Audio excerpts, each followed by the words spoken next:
January, December, talking about legislative stuff. They're not. I don't think they've adjourned yet. I'm not sure where they're at, but they did pass some education things. Some things are still hanging out there. What are you hearing from your lobbyists, from other school board associations and things?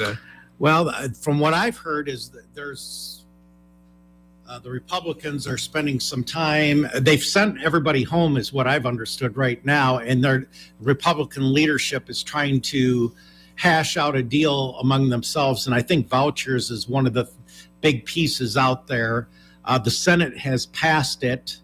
The House, I believe a number of them are not supportive of that.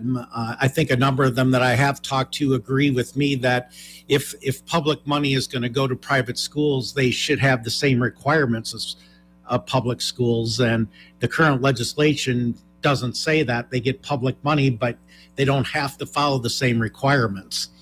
So I don't know how much arm twisting or horse trading may be going on behind the scenes. I know the governor really wants to see it happen. There's some other things that are attached that they're trying to entice, like expanding operational sharing for SROs, which I would support. I think anything we can do to improve safety in schools and provide some financial means to do that would be great. There's some other things. There's a bill that the Senate passed very early in the session, 19.2 million that would be geared to classified staff salaries to help provide things with inflation. Now, we've already did settlements. I'll be honest, I based it on, I'm hoping that goes through. We'll see how that plays out. So we're kind of in a wait and see approach. And I guess what my worry is that they'll come up with a deal and then they're just going to go in and vote and boom, and it'll be over, and there won't be any time for transparency or discussion. You mentioned transparency, and that's one of the issues where districts or schools are supposed to make transparent with things. Where are those kind of bills at? Are the things passed that you got to do some work? Well, that is another bill that's really hanging out there. And to me, it's duplication, because any citizen can right now come in, and we've got board policy if you want to take a look at our standards and our textbooks and things, you're able to do that. But apparently we got to pass a state law to do that as well. I think some of the timeline requirements of what they're expecting, there will be a financial expense for us to be able to do that, because they're requiring things to be online and being able to be sortable. And I mean, we don't have it set up that way. So there will be a financial cost if that bill goes through. And then I think there's a big concern that if that's actually, like, the one bill is supposed to be by this August 23rd, the first day of school. That's not a lot of time to get all these things in place. So that's another bill that's hanging out there that would definitely have an impact on schools. Gary, in Florida, the issue is that the state apparently threw out a number of math textbooks for concerns about things that were in them. Is that happening in Iowa? Is the state starting to control what textbooks you use and things like that? Well, I hope we don't get there. I mean, you look at some states like Texas, they do a state adoption, so there's no local control at all. I do think that we're seeing that local control is being chipped away right now in the state of Iowa, that I do believe you can just look down the line that the state feels like they can make decisions better than at the local level. I totally disagree with that. Iowa's been known as a local control state, but you can just look at particularly the last 2 to 3 years, the number of decisions that, there was local control decisions in some districts, not even the majority of districts, but some districts, and then the state had to come in and make a law to make it universal. I mean, you can go to masking, you can go to when we were going through the pandemic, how do you serve kids? Would it be hybrid, in person? All of a sudden the state came in and said, nope, everybody's doing it this way, and taking local control away. So I am concerned about that. I brought that up at legislative coffees. It's amazing. They'll verbally say, yeah, well, we believe in local control, but then their votes, in my mind, aren't aligned with local control. And you mentioned those negotiated settlements. You mentioned, I believe, the Clinton district, I think, is settled with everybody, all the groups. How that'll work out this year? I know from previous discussions on this show, state aid wasn't what you were hoping for or what schools were asking for. How did that impact some of those negotiated settlements? How is that working? Well, obviously, it could have been better. State aid was set at 2.5%, but since we did lose 40 students, our actual new revenue was 1.35%.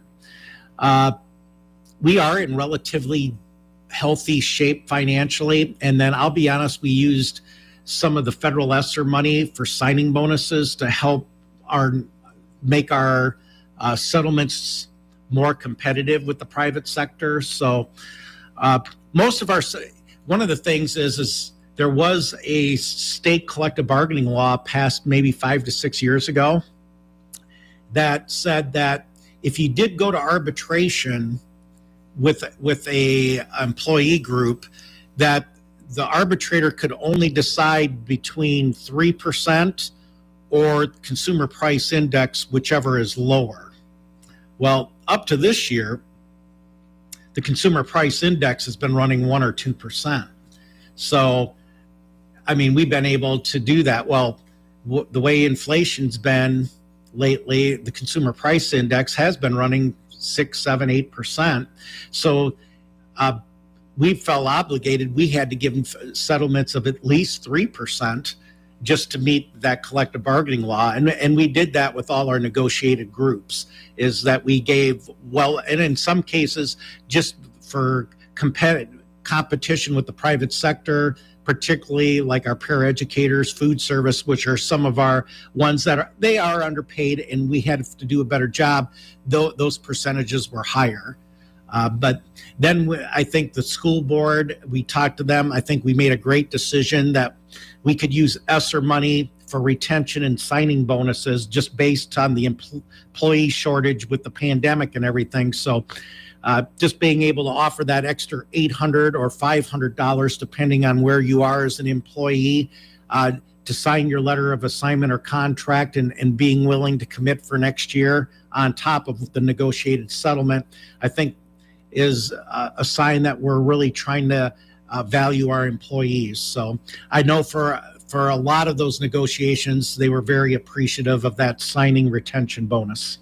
But that employment levels, I know I talked all year about special, especially certain positions. Of course, the year's kind of over, so I guess look ahead to next year. How's that? What's your projections? Are you still going to have a lot of help wanted signs out?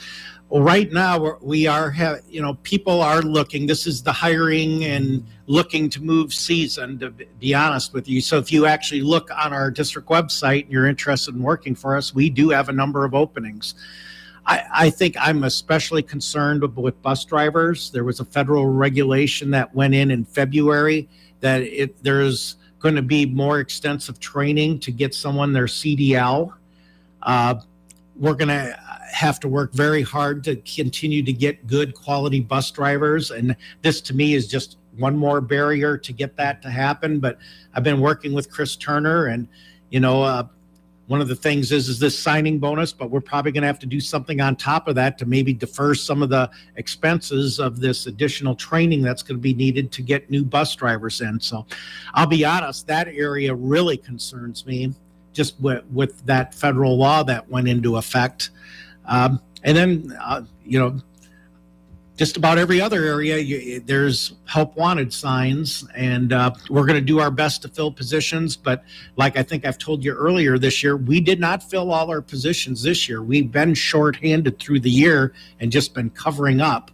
And I'm hopeful we can be fully staffed by August 23rd next year. But that's hopeful. We're going to have to work very hard to try to be fully staffed. that include teaching positions, or people assume teaching positions are full? Is that you have trouble filling teaching positions as well as the other type positions? We've got a number of teaching positions, and that some of those that I've talked about is that, excuse me,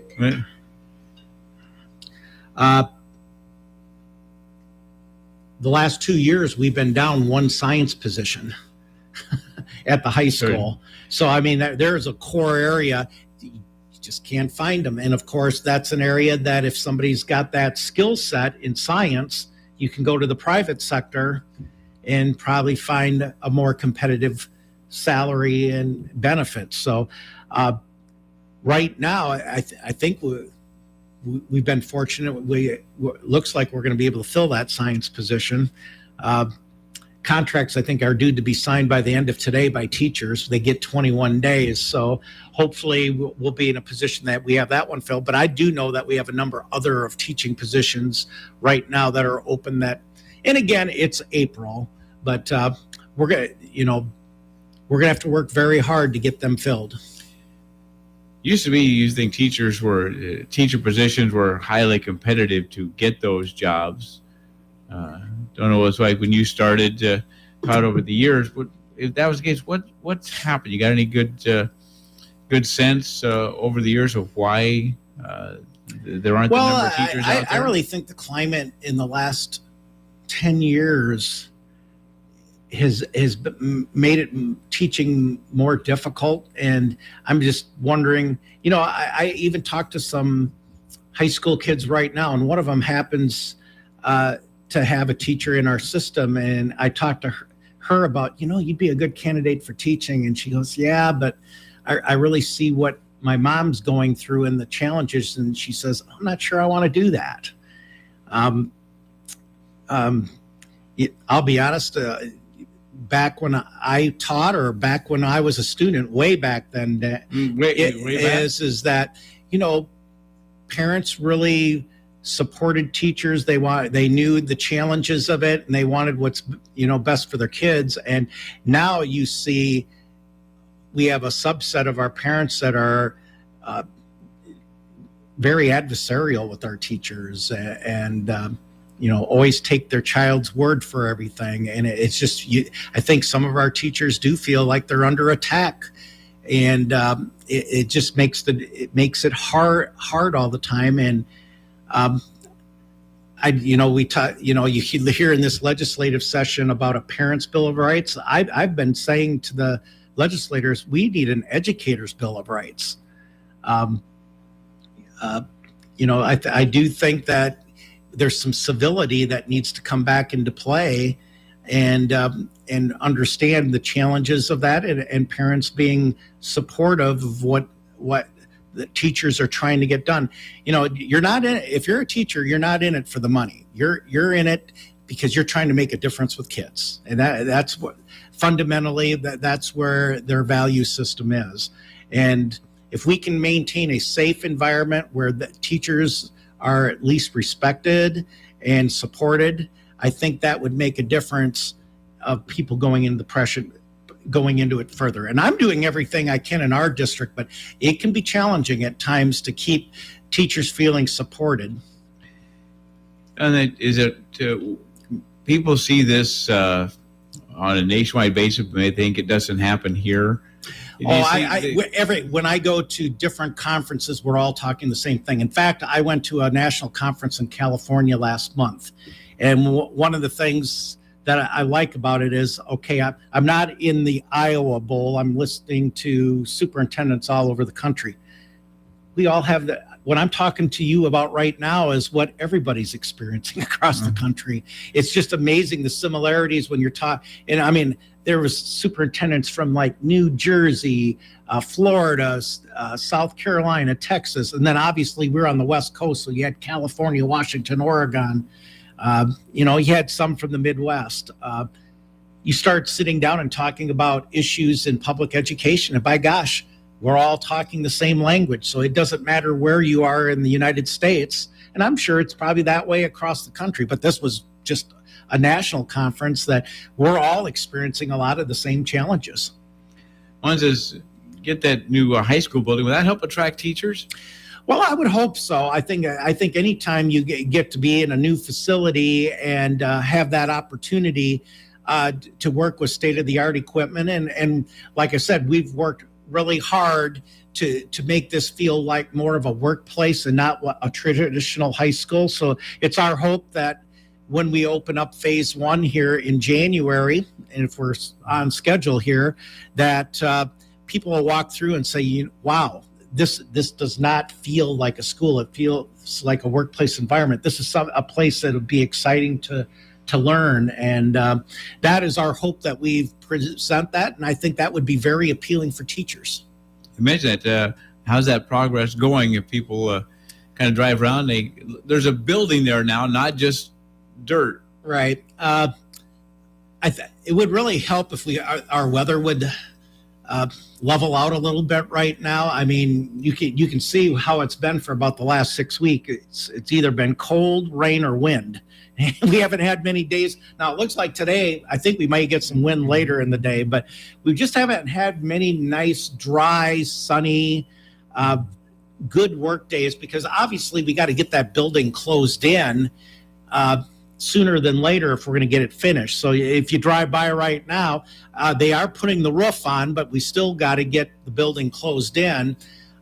I know the target date was by the end of May to get it closed in, but we're going to have the weather cooperate a little bit with us as well to get that building to the point, get it closed in, so then we can really get to work inside where the weather won't affect us, and get that building finished. And if they can get it closed in by the end of May, that basically gives them 7 months to finish the inside.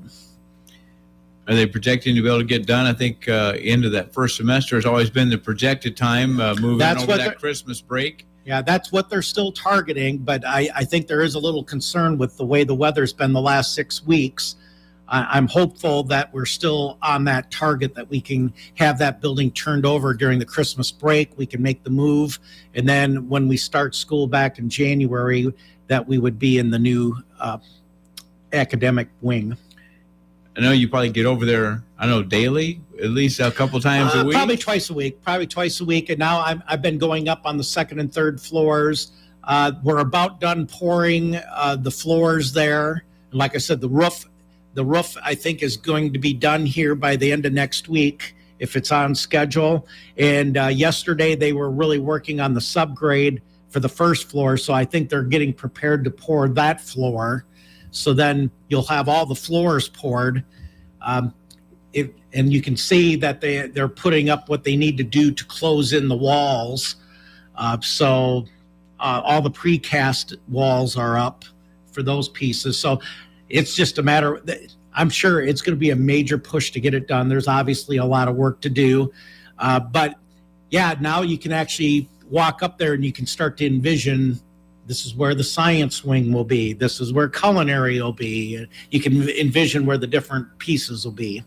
You get more excited about it as it gets a little closer when you can see reality? Yeah, it's a little more exciting than looking at blueprints and trying to imagine how it's going to look. So, and we've been very blessed. We have a very solid contractor in Tricon. I have great conversations with them, and boy, they're very professional outfit, and I'm excited. I think they're excited to put up a quality building that's going to set up Clinton High School for the next 100 years. So another construction project is the Career Technical Centers. Your Clinton schools, along with, I think, Comanche and Northeast, is working. We'll be using the one here in town at the Clinton Community College campus. Well, do you get involved in that project much, or just kind of wait till it's done? Well, we've been having meetings about once a month now, because it's not just about the building, it's about the programming and staffing. And I do think that they are targeting to open it up this August, but I don't think we'll have a full rollout, and it won't be because the building's not ready. It'll be more of getting the programming and the staffing in place. So they're talking, when we're fully up and running, probably having 9 career pathways. I think right now they're targeting for next year 4 to 5 pathways to get up and running at that center. So We've been having, like I said, monthly meetings on that. They had the first advisory meeting probably 3 weeks ago. So they brought in some business people to talk about, where that building is. But that advisory committee, once the building is there, will probably dictate a lot of the programming based on labor needs of this area and things like that. So the pieces are coming together, and then obviously it's a smaller building than Clinton High School. So they do feel like that will be up and running by August.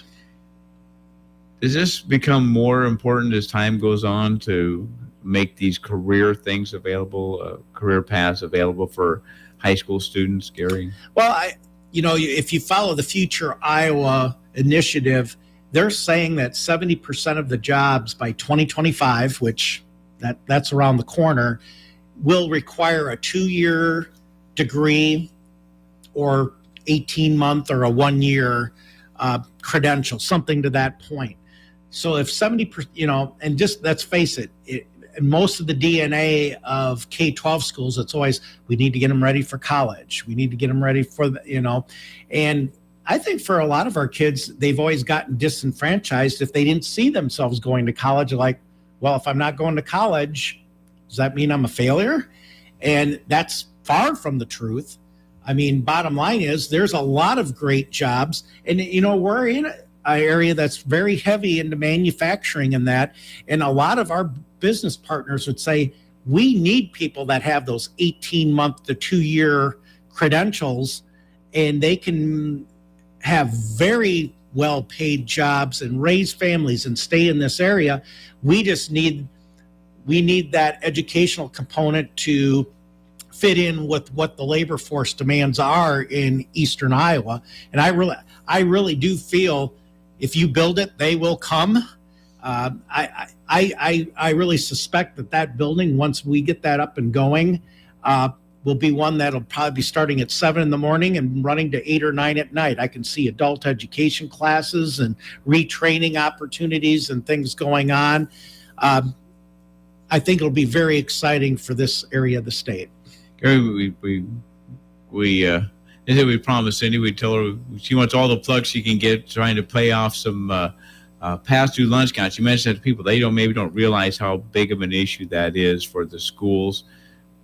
Hoping for kind of a little donation effort. Give us what you got going and what's the latest numbers? Yeah, our nutrition program is doing a little program now called Feed the Future, and basically because of the pandemic, the federal government has been providing free lunches for the last year and a half. But before that, we had a number of families that for various reasons were not keeping up on their lunch accounts. And what we're trying to do is basically appeal to people out in the community right now. You have not had to pay for school lunches for basically the last year and a half, that if this would be a good time to maybe make a donation and we could get those negative lunch account balances off the books.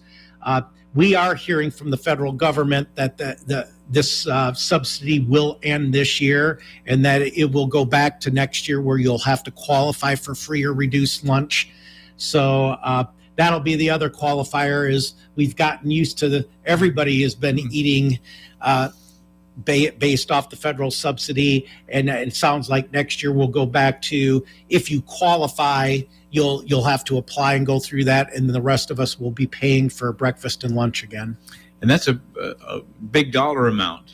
Yeah, I mean, our nutrition fund is well over 7 figures when you talk about an annual budget and feeding our kids. And I don't know the exact amount. I want to say it's $60,000 to $70,000 right now that we have in negative lunch account balances. That basically you don't write them off. I mean, the auditor doesn't let you do that. So there has to be a way to finally get them off the books. And we try everything we can to work with the families that have those. I mean, we do payment plans and accounts. As long as they're trying to show effort to get those taken care of, we will certainly work with families. Okay. Well, I think, any last things you want to say? We'll always give you a chance. Well, next month will be May, and we'll probably, when we get there, we'll start talking about one of the Right. best times of the year with graduation and some of the things that'll be coming up then. So Right. Thanks, Clinton Superintendent Gary DeLacy with us this morning. Thanks, Gary. you bet.